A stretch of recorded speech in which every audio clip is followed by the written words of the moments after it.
नमस्कार। श्री राम पीजी महाविद्यालय 17 आरबी रायसीनगर के यूट्यूब प्लेटफॉर्म पर आपका सभी का हार्दिक स्वागत है।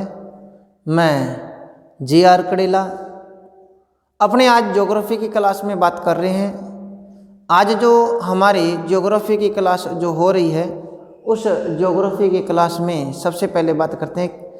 ज्योग्राफी की जो क्लास हो रही है वो हो रही है BA first year, BA first year plus में BA BEd first year plus में MA प्रीवियस के ऊपर बात हो रही है। देखिए, सबसे पहले बात करते हैं कि कल हमारा एक टॉपिक चल रहा था रॉक्स, चट्टान। क्या चल रहा था? चट्टान हमारा टॉपिक चल रहा था। चट्टानों पे हम बात कर रहे थे कि चट्टानें क्या होती है, चट्टानें क्या होती है। तो मैंने आपको बताया था कल कि धरातल पर पाए जाने वाले वे समस्त पदार्थ, तत्व, वस्तु जो धातु न हो उन्हें चट्टान कहते हैं। धातु नहीं होना चाहिए, बाकी सब का सब जो भी धरातल के ऊपर पाए जाने वाला, चाहे कठोर पदार्थ हो चाहे मुलायम पदार्थ हो। हमने कल बताया था कि पंख की तरह या रेत की तरह मुलायम हो और हीरे की तरह चाहे कठोर हो, लेकिन धरातल के ऊपर अगर वो धातु नहीं है तो वो किस श्रेणी में आते हैं? चट्टान की श्रेणी में आते हैं। चट्टान प्रवेश्य भी हो सकती है, अप्रवेश्य भी हो सकती है। चट्टान को अगर हम बात करें, चट्टान की अगर बात करें, चट्टान कठोर हो सकती है, चट्टान मजबूत हो सकती है, इतनी मजबूत हो सकती है कि टूटे ना, इतनी मुलायम हो सकती है कि बिल्कुल अपने उसको थोड़े से दबाव से तोड़ सके। तो माने चट्टान किसी भी हो सकती है। धरातल के ऊपर पाए जाने वाली जो असंगठित पदार्थों की जो परत होती है जिसमें धातु न हो, उसे अपने क्या कहते हैं? चट्टान कहते हैं। कल मैंने आपको पता हो तो कल मैंने चट्टानों का वर्गीकरण बताया था कि चट्टानें जो कि होती है कितने प्रकार की होती है। तो चट्टानों का मैंने वर्गीकरण किया था, चट्टानों के प्रकार। तो चट्टानों के प्रकार में मैंने आपको बताया था एक चट्टान तो होती है आग्नेय चट्टान, आग्नेय चट्टान, आग्नेय चट्टान होती है। दूसरी जो मैंने चट्टान आपको बताई थी वो होती है अवसादी, सेडिमेंट्री, अवसादी चट्टान। तीसरी जो चट्टान होती है वो होती है हमारी, जिसका नाम है कायांतरित, कायांतरित, या हम इसको कह सकते हैं रूपांतरित, रूपांतरित चट्टान। तो ये मैंने कल आपको 3 प्रकार बताए थे चट्टानों के, आग्नेय चट्टान, अवसादी चट्टान, कायांतरित चट्टान। ये तीनों मैंने आपको प्रकार बताए थे। और कल हमने शुरू भी कर दिया था आग्नेय चट्टान को, कल मैंने शुरू भी कर दिया था। मैं बार बार आपको ये बता रहा हूँ कि ये हमारी जो क्लास है वो BA फर्स्ट ईयर की physical, BA first year, BA BEd first year plus में MA प्रीवियस में जो जियोमॉर्फोलॉजिकल बुक है वो है, और उसमें अपने पढ़ रहे हैं। आज हमारा जो टॉपिक है चट्टान है। किसी विद्यार्थी को अगर टॉपिक नहीं मिल रहा तो देखिए, आप मेरे टॉपिक की हेडिंग देखा करो कि मैं चट्टान पढ़ा रहा हूँ, और जब तक ये चट्टान कंप्लीट नहीं होगा तब तक मैं कोई दूसरा टॉपिक नहीं। प्ले लिस्ट में मेरा एक टॉपिक के नाम का कई वीडियो आते हैं, आप उसको पूरे वीडियो देखो तब आपका एक टॉपिक क्लियर होगा। दूसरी बात कह रहा हूँ, जिन बच्चों को, जो बच्चे कंपटीशन की भी तैयारी कर रहे हैं, तो आप ये वीडियो देखोगे मेरे, तो आपको पूर्ण उसमें आपको बहुत ज़्यादा जीके का भंडार मिल सकता है। कि मैं यहाँ जो आपको तैयारी करवा रहा हूँ वो एक कॉलेज शिक्षा के पर्पज से नहीं करवा रहा, मैं आपको जीके के साथ कॉलेज शिक्षा प्लस में जीके में आपको भावी जीवन के लिए तैयार करने की कोशिश कर रहा हूँ। देखिए, मैंने यहाँ पे चट्टानें बताई, आग्नेय चट्टान, अवसादी चट्टान और कायांतरित चट्टान। आग्नेय जो चट्टान होती है, आग्नेय चट्टान होती है, इसे प्राथमिक शैल कहते हैं। क्या कहते हैं? प्राथमिक शैल, प्राथमिक शैल कहते हैं। और ये जो हमारी अवसादी चट्टान है इसको द्वितीयक शैल कहते हैं। क्या कहते हैं बच्चों? द्वितीयक शैल। अब देखिए, प्राथमिक शैल और द्वितीय शैल हो गई। आग्नेय शेल जो होती है इसमें से इग्निस रॉक कहते हैं। क्या कहते हैं? Ignis rock. इग्निस, आग्नेय का अर्थ है आग से है, आग से। आग्नेय का अर्थ है आग से बनी हुई चट्टान। प्राचीन काल के जब हमारी पृथ्वी बनी तब आपको पता है पृथ्वी सूर्य से अलग हुई थी, और सूर्य से अलग हुई थी जब बिल्कुल पृथ्वी अलग हुई तो उस समय पृथ्वी का तापमान इतना ज़्यादा था कि कहते हैं पृथ्वी एक जलता हुआ अंगारा था। पृथ्वी एक गैस का जलता हुआ अंगारा था, और धीरे धीरे इसको करोड़ों वर्ष लग गए। एक वातावरण का प्रभाव हुआ, धीरे धीरे वायुमंडल बना, वातावरण बना, फिर उस पर धीरे धीरे पेड़ पौधे पक्षी मानव आए और एक जीव का यहाँ पे अस्तित्व में आया। धीरे धीरे पृथ्वी धीरे धीरे जैसे जैसे ठंडी हुई तो वो कहते हैं ना बाहर से सिकुड़ती गई, तो उसके ऊपर जो ऊपर वाली परत है वो आग्नेय की परत है। क्या है? आग्नेय की परत है। दूसरी बात हम करें कि जब ज्वालामुखी विस्फोट होता है तो पृथ्वी के अंदर से जो तरल पदार्थ निकलता है उसके जमने से आग्नेय शेल बनती है। आग्नेय शेल के अंदर कभी भी जोड़ नहीं होते, आग्नेय शेल के अंदर कभी भी जोड़ नहीं होते, कभी भी परतें नहीं पाई जाती।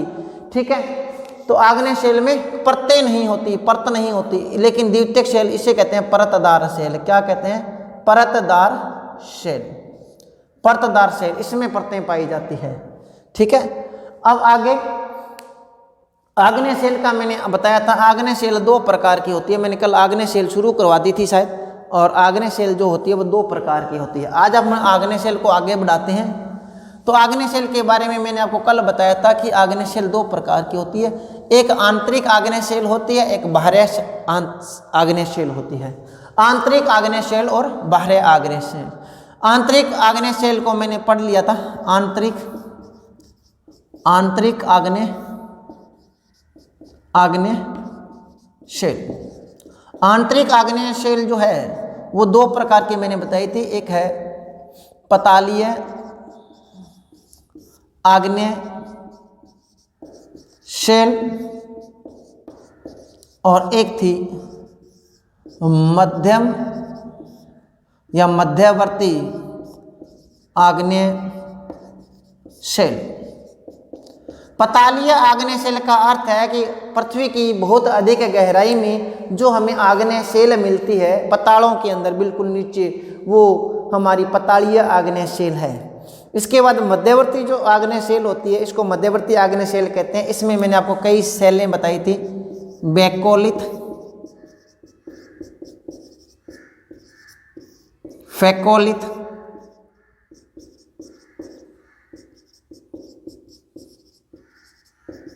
लेपोलिथ,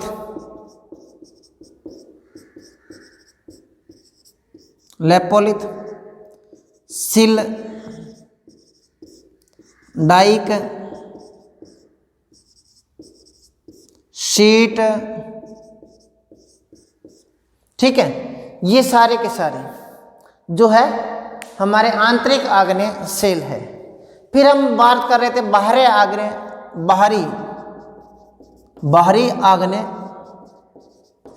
शेल। बाहरी आग्नेय शेल को मैंने बताया था दो प्रकार की होती है। अम्लीय आग्नेय शेल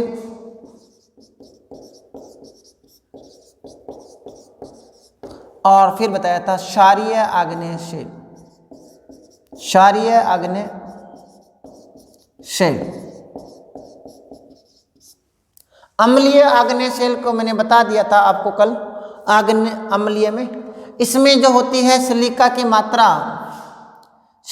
मात्रा जो होती है वो 60 से 85% के बीच में होती है सिलिका। तो सिलिका की मात्रा अधिक होती है, इसका मतलब 60 से 85 है तो अधिक होती है। लावा जो होता है वो गाढ़ा होता है, चिपचिपा अधिक होता है,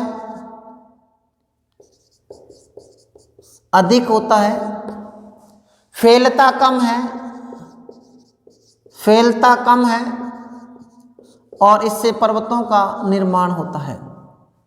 जबकि मैंने आपको बताया था क्षारीय जो आग्नेय शेल है इसमें 60% से कम सिलिका होती है 60% से कम सिलिका होती है। इसका जो लावा होता है वो गाढ़ा कम होता है, ठीक है, गाढ़ा, इसमें गाढ़ा अधिक होता है, इसमें गाढ़ा कम होता है, चिपचिपा भी कम होता है, फैलता अधिक है और इससे मैदानों का निर्माण होता है, ऊंचे पर्वत नहीं बनेंगे, ठीक है। तो ये हमारा अम्लीय लावा और क्षारीय लावा हमने कल कर लिया था। आगे हम बात बता रहे हैं कुछ ऐसे ज्वालामुखी है जिसमें जैसे लावा प्रवाह निर्मित जो है, लावा प्रवाह निर्मित चट्टान है, जैसे दक्कन का लावा पठार है, वो लावा निर्मित है, दक्कन का लावा पठार। उदाहरण के लिए लिख सकते हो दक्कन का लावा पठार है, या कोलोराडो जो है का पठार है, ये लावा से निर्मित है। इसी तरह शांत उद्गार से निर्मित चट्टानें हैं, जैसे लावा प्रवाह भी कहते हैं। आगे हम बात करते हैं जो बाहर जो आग्नेय शेल है, बाहर आग्नेय शेल है, इसमें आपको मैंने ज्वालामुखी के अंदर बताया था कि ज्वालामुखी में जब ज्वालामुखी होती है तो बाहरी स्थलाकृति मैंने बताई थी, तो आग्नेय से बनती है, जिसमें आपको बताया था मैंने ज्वालामुखी बम्ब, ये भी बाहरी आग्नेय शेल का उदाहरण है। लेपिली है, स्कोरिया है, स्कोरिया, ये सारी ज्वालामुखी की आकृतियां हैं। स्कोरिया है, ब्रेशिया है, प्यूमिक है, टफ है, ठीक है। तो ये सारी की सारी ज्वालामुखी से आकृति है। और ज्वालामुखी आपको बताया था कि आग्नेय के अंदर भी क्या होगा, ज्वालामुखी होगा, तो धरातल के ऊपर मिलेगी आपको ज्वालामुखी, बम्ब, लेपिली, स्कोरिया, ब्रेशिया, प्यूमिक, टफ, ये सारी की सारी जो स्थलाकृति हैं आपको धरातल के ऊपर मिलेंगी और सारी की सारी ये आग्नेय शेल से संबंधित है। फिर हम बात करते हैं चट्टानों के कणों के आधार पर आग्नेय शेलों का वर्गीकरण कर रखा है। चट्टानों के जो आग्नेय शेल है उसके आधार पर चट्टान के आग्नेय शेल के जो चट्टानों के कण हैं, आग्नेय शेल का वर्गीकरण कर रखा है। चट्टानों के कणों के आधार पर आग्नेय शेलों का वर्गीकरण, तो यहां अपने को लिखना है चट्टान के कणों के आधार पर आग्नेय शेल के प्रकार। तो अपने को ये चट्टान के कणों के आधार पर आग्नेय शेलों के प्रकार करने हैं। तो देखिए इसमें अलग भिन्न चट्टान कणों के आधार पर चट्टान पे हमने बात कर रहे थे। जैसे सबसे पहले है वो हमारी चट्टान है फेनेरेटिक कहते हैं, कणों के आधार पे, कण जो छोटे बड़े होंगे उसके आधार पर। फेनेरेटिक जो आग्नेय शेल है, फेनेरेटिक, देखिए फेनेरेटिक जो आग्नेय शेल है, ये आग्नेय शेल होती है, इसमें कण जो होते हैं बहुत बड़े बड़े होते हैं, बहुत बड़े आकार के कण होते हैं। और सबसे जो इनके अंदर सबसे जो बड़े कणों वाली चट्टान होती है वो फेनेरेटिक होती है और इसमें बहुत बड़े बड़े कण होते हैं। इनका उदाहरण अगर हम लें तो ग्रेनाइट है और डोलोराइट है। डोलोराइट जो है, डोलोराइट और ग्रेनाइट है। इसके बाद हम बात करते हैं पेगमेटिक जो है, पेगमेटिक है वो कण तो बड़े होते हैं, कण तो ही बड़े होते हैं, लेकिन इसमें फेल्सपार व क्वार्टरजाइट की मात्रा जो होती है वो समान होती है। पेगमेटिक जो शेल होती है उसमें कण तो बड़े ही होते हैं, लेकिन फेल्सपार व क्वार्टरजाइट जो होती है उसकी मात्रा समान होती है। इसके बाद आते हैं एफेनेटिक जो है उसमें बेसाल्ट, ग्रेबो और फाइलाइट आती है। एफेनेटिक में क्या होती है, कण थोड़े छोटे होते हैं, मध्यम आकार के कण हो सकते हैं और इसमें बेसाल्ट, ग्रेबो और फाइलाइट के आते हैं। मध्यम आकार, इसमें आप लिख लेना मध्यम आकार के कण होते हैं, मध्यम आकार के कण होते हैं। उसके उदाहरण है बेसाल्ट, ग्रेबो और फाइलाइट। गलासी जो होती है, गलासी जो चट्टान होती है, गलासी ये एक आग्नेय शेल का उदाहरण है। इसमें कोई कण नहीं होता, ये शीशे के कांच के समान होती है। ये जो चट्टान होती है ये कांच के समान होती है, शीशा जो होता है शीशे के समान होती है, ग्लासी कणहीन सेल होती है, इसमें कण नहीं होते, इसमें कण नहीं होते, कणहीन सेल होती है। जैसे ऑब्सीडियन जो चट्टान होती है, या पिच स्टोन जो चट्टान होती है, या परलाइट जो चट्टान होती है, ये जो है ये ग्लासी चट्टान के उदाहरण हैं।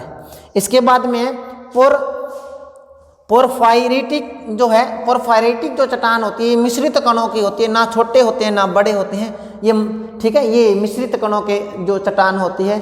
इसके बाद आ गया फार्गमेंटल होती है ये बम, जैसे अपने आपको मैंने ज्वालामुखी बम के उदाहरण दिए थे, ज्वालामुखी बम है, लेपिली है, स्कोरिया है, ब्रेशिया है। तो ये जो चट्टान होती है ये कणों के आधार पर होती है, कणों के आधार पर होती है।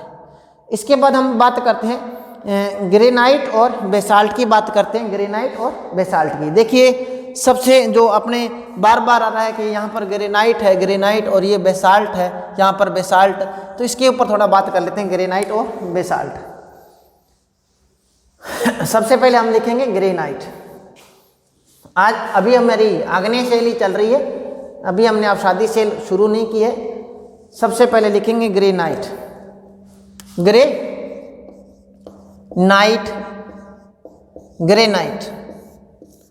ग्रेनाइट से, ग्रेनाइट और बेसाल्ट जो है, ग्रेनाइट आग्नेय सेल का उदाहरण है और बेसाल्ट है वो भी एक आग्नेय सेल का उदाहरण है। यह एक आंतरिक आग्नेय सेल है। ग्रेनाइट क्या है? एक आंतरिक आग्नेय सेल है। इसे प्लूटोनिक सेल कहते हैं। क्या कहते हैं? प्लूटोनिक सेल, प्लूटोनिक सेल कहते हैं, प्लूटोनिक सेल। और बेसाल्ट और ग्रेनाइट ये आंतरिक आग्नेय सेल है। इसके बाद हम बात करते हैं आगे, देखिए इसका निर्माण मुख्य रूप से फेल्सपार, क्वार्टरजाइट, ऑर्थोक्लास्ट नामक खनिजों से हुआ है। फेल्सपार खनिज जो है सबसे अधिक मात्रा में इसमें पाया जाता है। अब्रक, माइकोवाइट, अलवाइट, हॉर्नवेल्स, बायोलाइट आदि खनिज इसमें पाए जाते हैं। ग्रेनाइट सील, सीट, डाइक, बैकोलिथ आदि रूपों में पाया जाता है। ग्रेनाइट आपको शीट में भी मिल जाएगा, सील में भी मिल जाएगा, डाइक में भी मिल जाएगा, बैथोलिथ में मिल जाएगा। आपको मैंने सारे पहले बता रखे हैं, शीट, सील, डाइक, बैथोलिथ। उसके बाद हम बात करते हैं रासायनिक संगठन के आधार पर ग्रेनाइट एक अम्ल प्रधान आग्नेय सेल है। इसमें 70% से अधिक जो हमारी सिलिका की मात्रा है, मैंने आपको बताई थी अम्लीय सेल माने ग्रेनाइट की बात चल रही है। उसके बाद में हम बात करते हैं बेसाल्ट जो इसमें जो बेसाल्ट जो सेल है ये छोटे कणों की सेल होती है, छोटे कणों की सेल होती है, ठीक है, छोटे कणों की सेल होती है। यह बारीक कणों की वाली आग्नेय सेल, काली आग्नेय सेल होती है। यह 90% ज्वालामुखी से उत्पन्न सेल है, इसलिए इसे ज्वालामुखी सेल भी कह सकते हैं। बेसाल्ट चट्टान में फेल्सपार सबसे अधिक पाया जाता है, जिसमें सिलिका की मात्रा 40 से 45% पाया जाता है। इसके अतिरिक्त आल्विन है, प्रायोक्सिन है, मैग्नेटाइट है, एपेटाइट है आदि खनिज पाए जाते हैं। बेसाल्ट दरारी उद्भेदन के द्वारा एक बड़े चादर के रूप में बिछी सैकड़ों लंबी किलोमीटर मोटी एक परत होती है। इसे आइसलैंड और भारत में दक्कन के पठार का उदाहरण है। बेसाल्ट चट्टान में बहुभुज आकृति पाई जाती है। इसकी उत्पत्ति सामान्यतः ज्वालामुखी से निस्तृप्त मैग्मा का धरातल पर ठंडे होने से माना जाता है।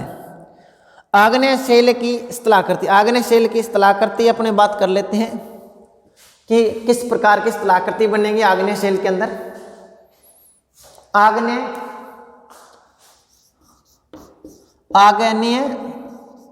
सेल की स्थलाकृति, आग्नेय सेल की स्थलाकृति। यहाँ विद्यार्थियों एक बात ध्यान रखना, बेसाल्ट और ग्रेनाइट चट्टान है, चट्टान जो है वो आग्नेय सेल का उदाहरण है। आग्नेय शेल का उदाहरण है। तो बेसाल्ट और ग्रेनाइट चट्टान जो है, कहीं भी आप चट्टान मिल जाए तो आप ये भी समझिए कि आग्नेय शेल का उदाहरण है। अब हम बात करते हैं आग्नेय शेल के अंत, ठीक है, स्थलाकृति। आग्नेय शेल से कौन कौन सी स्थलाकृति बनती है, जैसे मेसा है, बुट्टी है, ठीक है, उसके बारे में अपने बात करते हैं। तो सबसे पहले एक्सफोलिएशन जो है शब्द है, गुबंध है, गुबंध टार का एक प्रमुख आग्नेय स्थलाकृति है, टार, ठीक है, ज्वालामुखी गुबंध कह सकते हैं इसको हम, या टार कह सकते हैं। यह एक प्रमुख आग्नेय स्थलाकृति है। जैसे मेसा, मेसा मेसा आग्नेय शेल की आकृति है। बुट्टी या बुट्टे कहते हैं, बुट्टे, मेसा, बुट्टे। तो सबसे पहले हम बात कर लेते हैं मेसा। यह एक मेसा जो है, जैसे अपने मेज जैसी आकृति होती है, ऐसे प्लेन मेज जैसी आकृति होती है, इसे मेसा कहते हैं। आग्नेय शेल अगर इस शेप में जम जाए तो ये मेसा जैसी होती है और मेज जैसी आकृति होती है, ठीक है। देखिए इसमें यह मेज जैसी आकृति की एक स्थलाकृति होती है जिसका निर्माण लावा के चट्टानों से होता है। इसका शीर्ष कठोर चट्टानों से निर्मित होता है।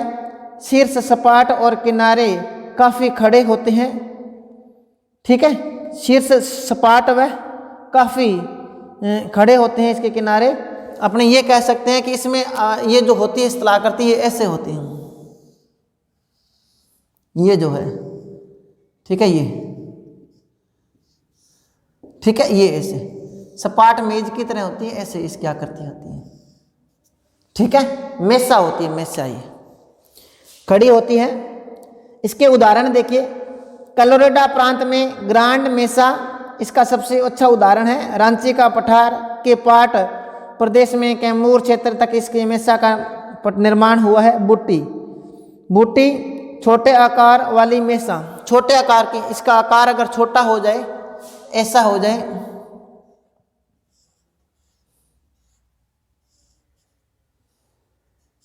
तो ये क्या है, बुट्टी है। तो इसका आकार अगर छोटा हो जाए, देखिए बुट्टी क्या होती है, बुट्टे या बुट्टी क्या होती है, छोटे आकार वाली मेसा को बुट्टी कहते हैं। अपर्दन के कारण जब मेसा कट फट जाता है तो छोटी छोटी बुट्टियों का निर्माण हो जाता है। लावा की डाट पर अपर्दन के कारण धरातल पर पड़ाई दिखाई देने वाला ज्वालामुखी बुट्टी कहलाती है। बुट्टी जो होती है शुष्क और अर्धशुष्क क्षेत्रों में पाई जाती है। आयताकार स्थलाकृति, ठीक है, आयताकार स्थलाकृति ये ग्रेनाइट चट्टानों के जोड़ों वाले भागों में पाई जाती है और ये षटभुजी शेल होती है।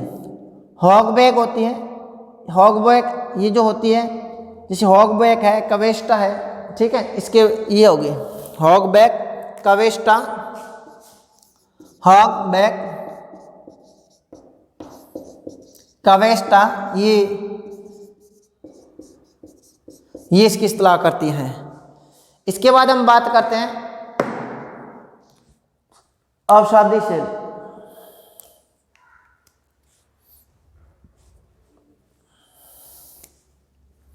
तो अवसादी शेल के बारे में बात करेंगे और अवसादी शेल के बारे में अपने कल इसका विस्तार से बात करेंगे। आज हमारी आग्नेय शेल जो होती है वो पूरी होती है। अवसादी शेल के बारे में कल अपने विस्तार से बात करेंगे, किस प्रकार से बनती है, मुख्य अवसादी शेल कौन कौन सी होती है और इसका मानवीय जो अवसादी शेल पर मानवीय का क्या प्रभाव पड़ा है। तब तक के लिए धन्यवाद।